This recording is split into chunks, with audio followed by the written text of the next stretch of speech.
Você viajou ou ficou muito ocupado com faculdade, trabalho e não ficou sabendo de tudo que aconteceu nos últimos dias no mundo dos videogames, séries e filmes? Então agora você está no lugar certo para ficar por dentro de tudo que rolou nessa primeira metade de julho. Bem-vindo, você está no canal do Leão, o Jogador, e vamos sem perder tempo para tudo que aconteceu na primeira metade do mês. Venha comigo!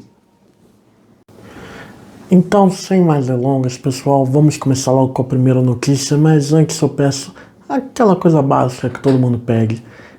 Curta o vídeo, se inscreva no canal, compartilhe para que esse vídeo chegue a cada vez mais e mais pessoas, que o canal continue crescendo. E vamos lá.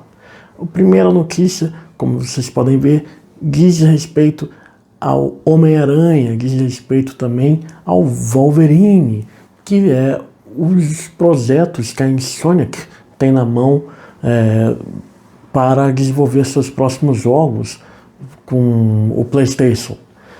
Diz um novo rumor que saiu nos últimos dias que o jogo do Venom chegaria antes do jogo do Wolverine, que foi anunciado lá atrás, mas que veio com alguns problemas de desenvolvimento, inclusive com um dos líderes do estúdio que saiu para trabalhar no Perfect Dark, que era o jogo que estava sendo desenvolvido pelo Xbox, pelo estúdio da The Initiative, que foi até cancelado, que o estúdio foi fechado com boa parte sendo demitida. Um dos diretores que estava trabalhando no Wolverine saiu para ir para esse estúdio novo da Microsoft, que se mostrou uma bela furada, que se mostrou um Titanic que afundou, demitindo todo mundo. E agora então o que aconteceu foi que uma mudança de planos ocorreu. Com Venom, que já pega muito dos materiais, muito da produção que já é feita, com efeitos, com ferramentas e elementos que são do segundo jogo do Homem-Aranha, passando para frente na lista de desenvolvimento e na lista dos próximos jogos que sairão do que o Wolverine.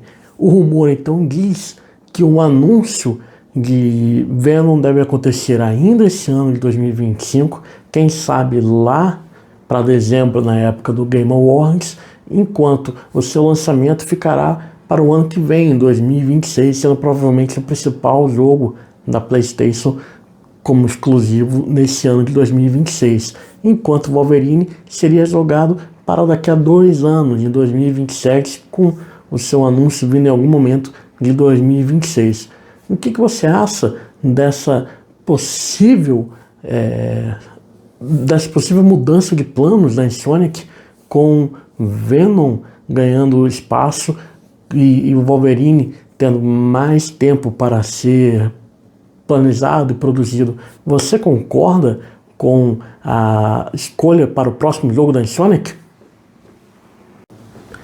Halo 4 e 5 teriam alcançado escada 10 milhões de vendas. Isso, que é uma informação não oficial, saiu pelo LinkedIn de um ex-designer-chefe da 343 Studios, que foi o estúdio responsável por Halo durante anos e anos na Microsoft. O funcionário era Chris Hallock, que trabalhou até 2016 na 343 e disse pelo seu perfil do LinkedIn, na hora de atualizar o seu perfil e mostrar em tudo que trabalhou durante a carreira, que o jogo teria alcançado, tanto Halo 4 como Halo 5 teriam alcançado 10 milhões de vendas. Vale citar que, além de não ser um número oficial, ainda pode ser um número defasado, pois Chris saiu da 343 em 2016. Então, o que leva a crer que, caso essas informações sejam verdadeiras, que ambos alcançaram e passaram a marca dos 10 milhões cada. Oficialmente, o jogo que mais vendeu no Xbox One foi PUBG, que alcançou a marca de 9 milhões, o que então faria que Halo 5, que saiu em 2015, tenha sido o primeiro jogo a alcançar a marca de 2010. Halo 4 saiu em 2012, ainda na geração 360. E você, jogou esses jogos? Fallout pode estar com seu retorno mais próximo do que você imagina, pois segundo notícias e rumores de Jordan Middler do Video Games Chronicles, a IP está com grande moral dentro da Bethesda e da Microsoft. Segundo os seus rumores, segundo as suas apurações, um dos principais pedidos dos jogadores nos últimos 10, 15 anos pode estar a caminho de se concretizar, de virar uma realidade, com um dos principais pedidos, um dos principais jogos, um dos principais sonhos dos jogadores acontecendo.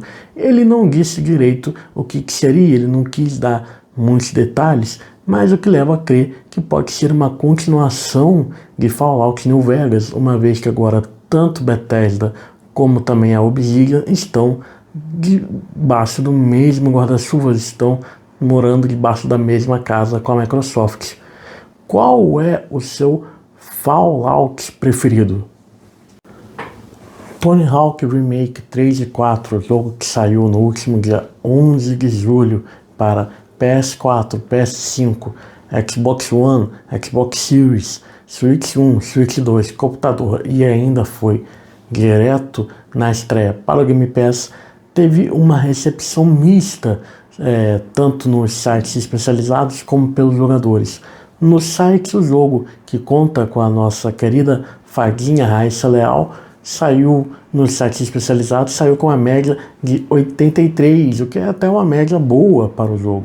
Porém, quando você olha a nota dos jogadores até o momento da gravação desse vídeo, o jogo está com uma média de apenas 6.1, o que faz o jogo descer muito no ranking dos melhores jogos, com as melhores notas de 2025. O jogo que também, como se trata de um remake, traz muitas coisas, traz muitas inspirações do original lá da época do PS1, conta com apenas 10 das trilhas originais, 10 músicas originais que saíram lá atrás por um pedido do próprio Tony Hawk. Você jogou Tony Hawk 3 e 4 ou você prefere ficar com a nostalgia da época do PS1? Tendo sido anunciado no Game Awards de 2023, o jogo de Blade, desenvolvido pela Arkane, estúdio da Bethesda e, portanto, da Microsoft, continua em desenvolvimento, apesar de alguns rumores que o jogo poderia estar passando por maus bocados e, quem sabe, até cancelamento. Segundo novas informações, novos rumores que surgiram, o jogo continua bem, continua em desenvolvimento ativo desde o final do ano passado e tem um planejamento de sair até 2027. Esse jogo de Blade, que seria um jogo em terceira pessoa, mostrando então um tipo de gameplay que não é muito comum nos últimos lançamentos, tanto da Bethesda como da Microsoft, sairia em 2027 com um lançamento não só para o Game Pass, tanto do computador como do Xbox, como também possivelmente para o PlayStation 5, e sendo mais um dos jogos da Microsoft que buscam aumentar os lucros independente de onde seja que ele venha a sair. Os serviços de jogos continuam com um crescimento enorme. Isso é a informação que Max Piscadella, analista de jogos da Circana, trouxe nos últimos dias, falando do crescimento da renda, da arrecadação de serviços de jogos como Game Pass e PS Plus, e também serviços como The World of Warcraft teve nos últimos meses. Essa é a terceira vez seguida que a arrecadação sobe ao redor do mundo, principalmente nos Estados Unidos, com o número alcançando 600 milhões de dólares. Segundo Piscatella, esse é um indício que mostra que os jogadores estão cada vez mais buscando serviços de assinatura, visando um custo-benefício favorável a eles, um custo-benefício mais palatável, uma vez que o custo de vida está crescendo, está ficando cada vez maior, seja nos Estados Unidos, seja no Brasil, seja onde for, e também que o preço dos jogos estão subindo cada vez mais, jogos custando $70, jogos custando $80 e muitas vezes de qualidade bem questionável, né? Convenhamos. Então, esse número deve continuar a crescer na visão dele para os próximos meses, para até os próximos anos. Você é assinante do Game Pass? Você é assinante da PS Plus?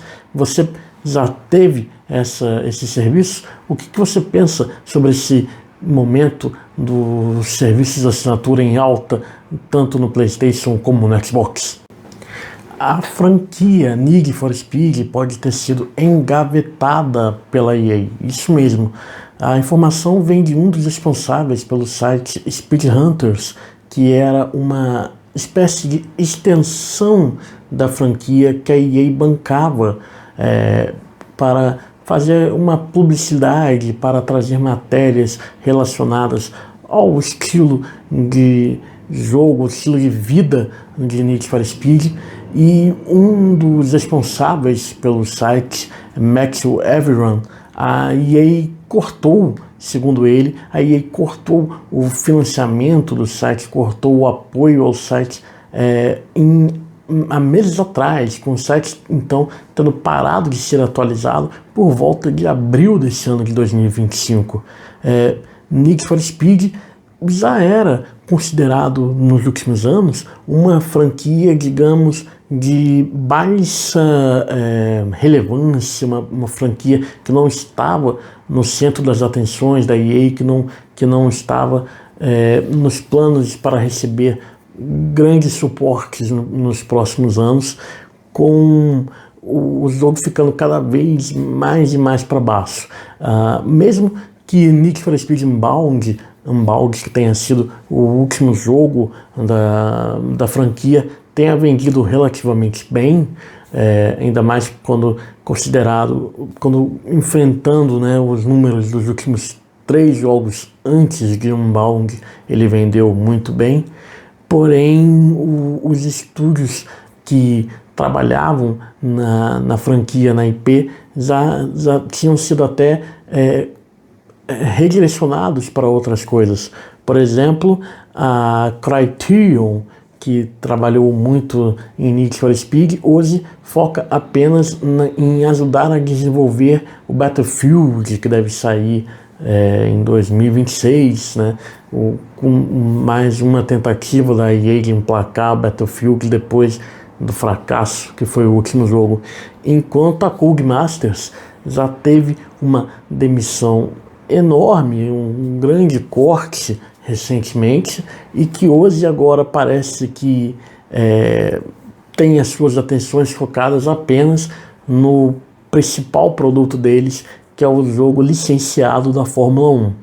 Isso, se for confirmado, se essa notícia de Need for Speed ter sido engavetada se comprovar, traz à tona um momento muito estranho, muito complicado dos jogos de corrida nesse ano de 2025 e quem sabe provavelmente tendo efeitos para 2026 em diante, pois além de Need for Speed, uma outra IP relevante que sofreu um grande baque foi a Forza Motorsport, que teve a galera da Turn 10, né, que a Turn 10 fazia a franquia Forza Motorsport há décadas, sofreu com uma grande onda de demissão, teve mais de 50% da equipe da Turn 10 demitida, e que hoje ficaria focada apenas para ajudar a desenvolver o Forza Horizon, né, que antes era um spin-off e que agora parece ter se tornado o principal foco da Microsoft. Esperemos então para as próximas notícias de Need for Speed, torcendo para que esse não tenha sido o fim, pelo menos momentâneo, da franquia. Com números dignos de um feito de super-herói, o novo filme de Superman alcançou durante a sua pré-estreia e sua estreia 56 milhões e meio de dólares apenas nos Estados Unidos. As estimativas são que esse filme chegue ao próximo final de semana com até 200 milhões de dólares de bilheteria apenas lá nos Estados Unidos.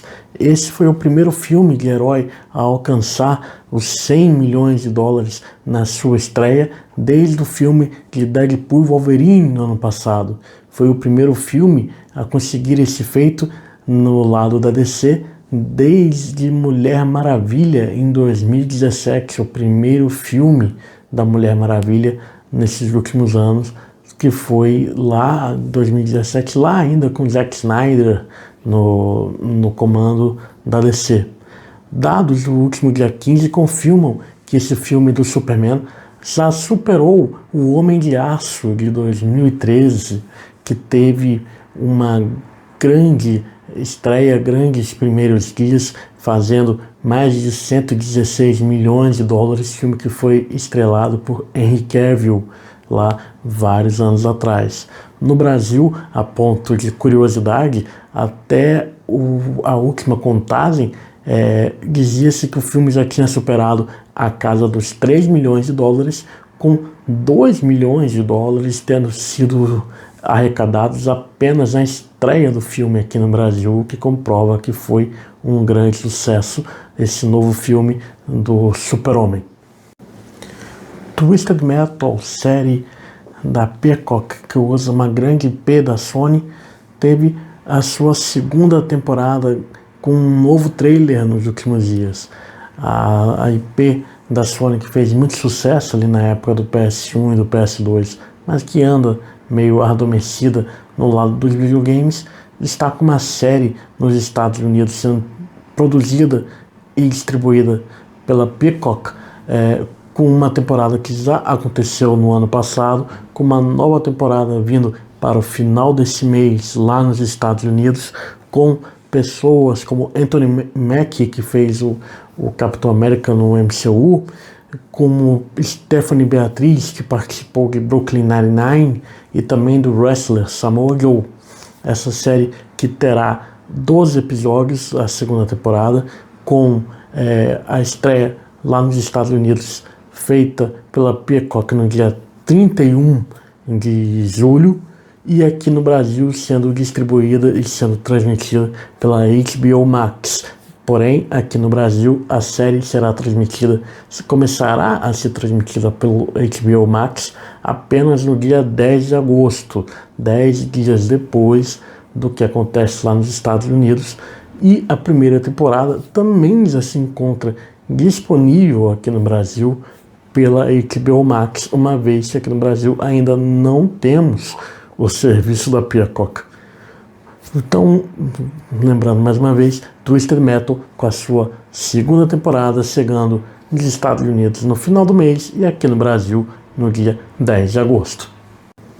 A terceira e última temporada de Round 6 repete o grande sucesso das duas primeiras temporadas, com um número que alcançou mais de 6 milhões de visualizações nos primeiros 10 dias, criando um recorde para o streaming da Netflix.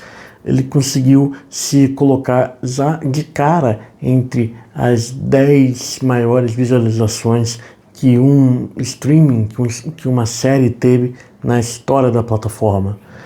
Esse grande sucesso de Round 6, que tem entre os 10 primeiros, tanto o primeiro lugar como o segundo lugar com as suas temporadas anteriores, faz com que a Netflix já prepare um remake em inglês, provavelmente dirigida por David Fincher, para os próximos anos. Além disso, há rumores de um spin-off da série com Lee Byung-hun. Me desculpem caso a pronúncia esteja errada, coreano não é meu forte. Todas as temporadas de Round 6, obviamente, estão em exibição no Netflix, estão já com todos os episódios lá para quem queira dar uma olhada, quem ainda não conhece a série. Então, fiquem ligados que muito em breve provavelmente sairão novidades do universo de Round 6. Então é isso, pessoal. Espero que tenham gostado desse breve resumo do que aconteceu nos últimos dias no mundo das séries, cinema e jogos. Peço mais uma vez para que se inscrevam no canal, que deem aquela curtida no vídeo, pois ajuda demais, que compartilhem com amigos, parentes e pessoas próximas, para que o canal continue crescendo e chegue a mais e mais pessoas sempre que possível. E nós nos vemos na próxima. Valeu!